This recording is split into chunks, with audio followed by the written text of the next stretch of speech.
So let's see. They went bottom. So you guys should just play the door right now. You guys should just be playing the door right now. You're playing the door well. Now, you guys realize that there's a May. So you go in and you help out your Brig who got out position. You're charging in, your target calling, etc. Pretty easy fight. Yeah. So overall that was really good.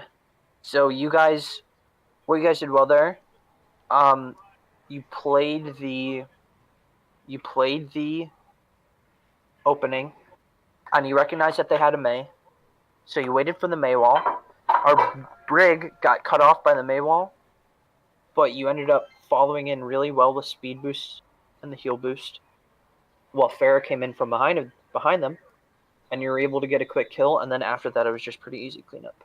So good job on that. Now, let's listen in. Can you guys hear the volume? I can't. I'm turning it up.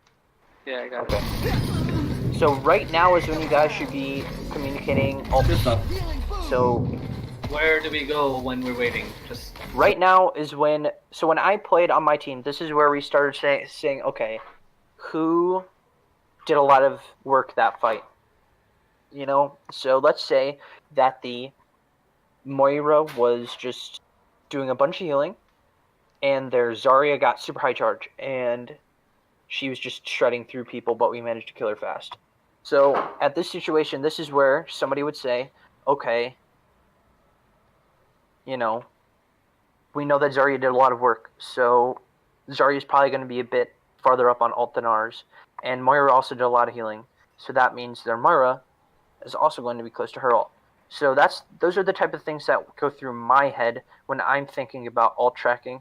Ult tracking is kind of difficult, but once you start like getting down ult patterns and you start recognizing the little kind of cues or the little giveaways that teams do, because I think I mentioned this during the scrim tonight. One of the biggest keys that somebody has, that a DPS hero especially has an ultimate, is when you're like 50% through a control point and you know that they should just switch, but they stay on the character. That's a dead giveaway that they have their ultimate, or they're like 95% there.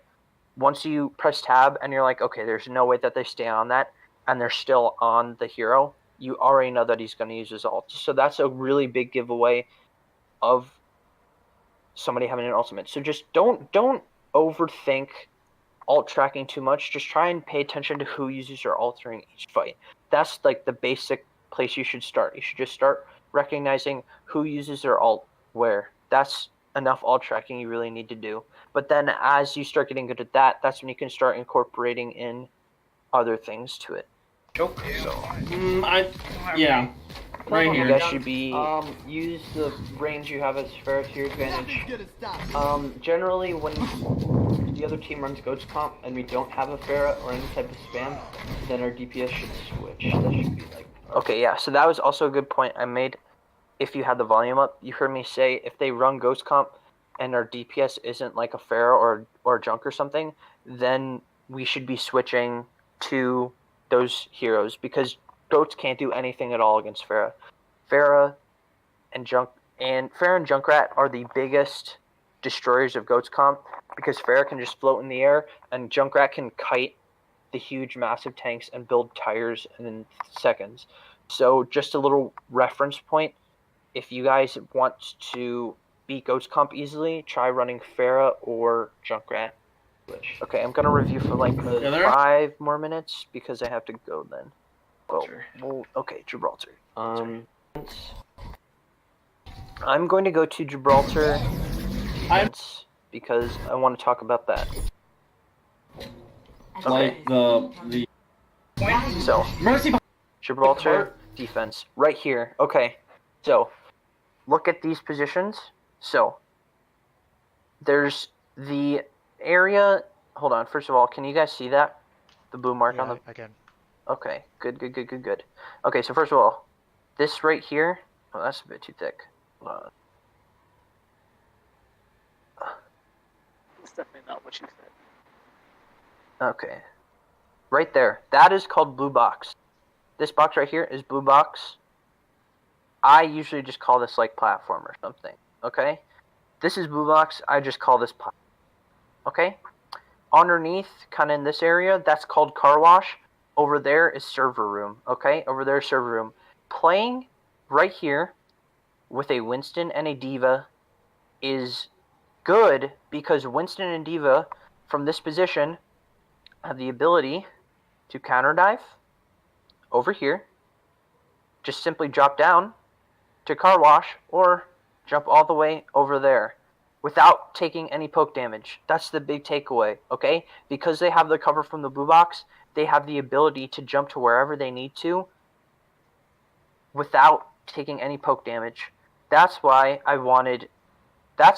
say, especially as Diva and as Winston on this map, you should never, ever, ever, ever cross over red box into like this area over here. That's a no-go, okay? Where the red is, all over in that area, that's a no-go for Winston and Diva and any dive tank on this map because you will get melted because you're out of sight line from your healers.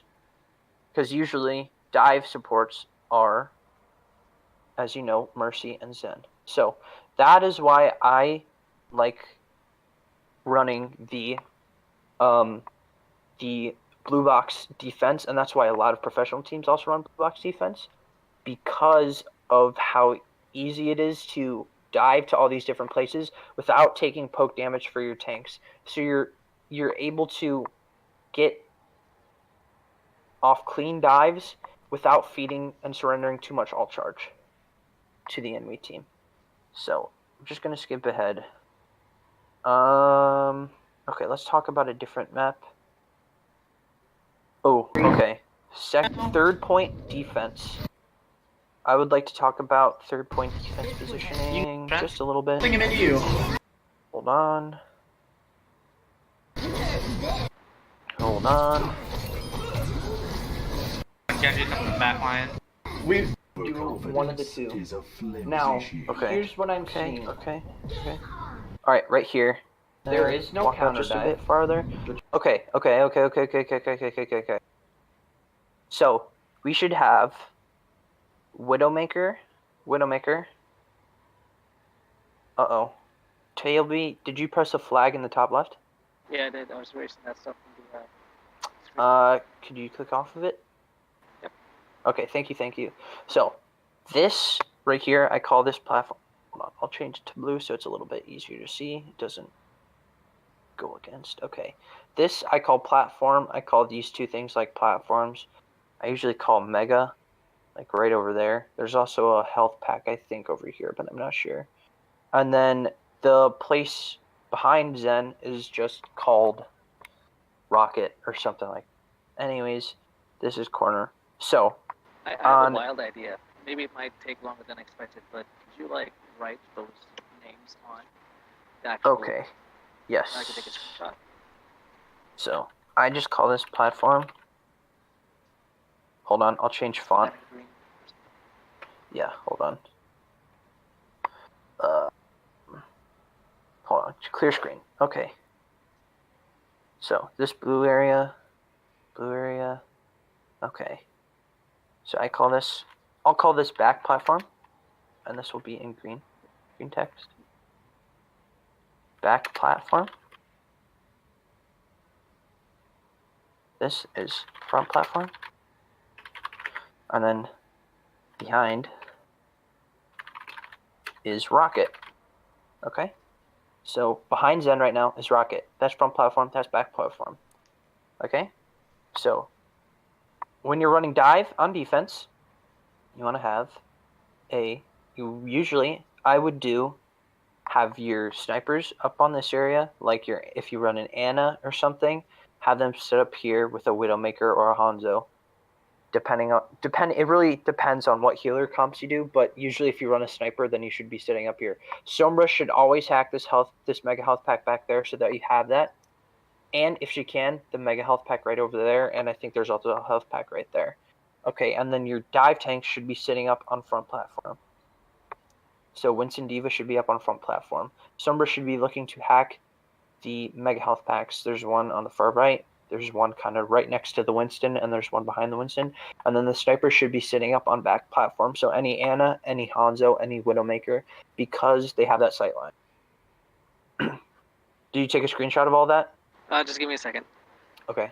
Want to make sure I'll it's... do review of one more position, and then I gotta go. Let me know when you're ready.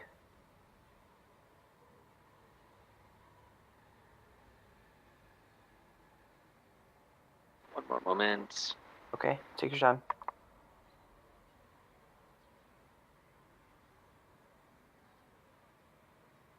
Yep, should be good. Okay. Green screen. Right. What map? We only ran like one more map, right? Nope. Okay, we'll do Horizon Lunar Colony. Specifically our attack. Okay, attack. Bring it together. Diva hack, Right. you Reaper on the right. Sombra, Strat. This can be almost more powerful utility on it brings it. Once we walk out, straight pause it, and take point. Bubble and all that stuff, okay? So speed boost left. Hold on. Everyone ready? Let's Hold on. Sombra goes the other way. They have high ground, high ground. Okay. So let's pause here. So, idea is you want to get right there. You want to just get right to point. You notice that, hold on. Okay. You want to get right there. You notice that the enemy team is all the way up there. So you just want to speed boost right from left. Sombra does a good job. She just goes right through. So you guys did that High well. ground. They have a Reaper. Now they're kind of split on high ground, but they were top left. Now, listen for the Sombra hack call. Okay. This, right here, good positioning. By sitting back here, you almost... Now, the idea when you sit back here is you flip the offense. It's getting flipped to defense and vice versa. Okay? And then the defense switches to offense. This is good. Okay, this is what you want to do. You want to switch the positioning on the attackers because, as we all know, Horizon is a itch to attack, especially if they have a good defense. So if you, by switching the positions, you not only have easier access to health packs that are over on this side, as well as now you have better sight lines. They do have high ground advantage, but they are going to have to give it up because, as you see up here, you're taking free percentage. So this is good because you're taking good positions, you're taking point control, you're already halfway to a tick, and you also have health pack control from this area. Now, as you listen, there we go, Diva hacks, the call comes out.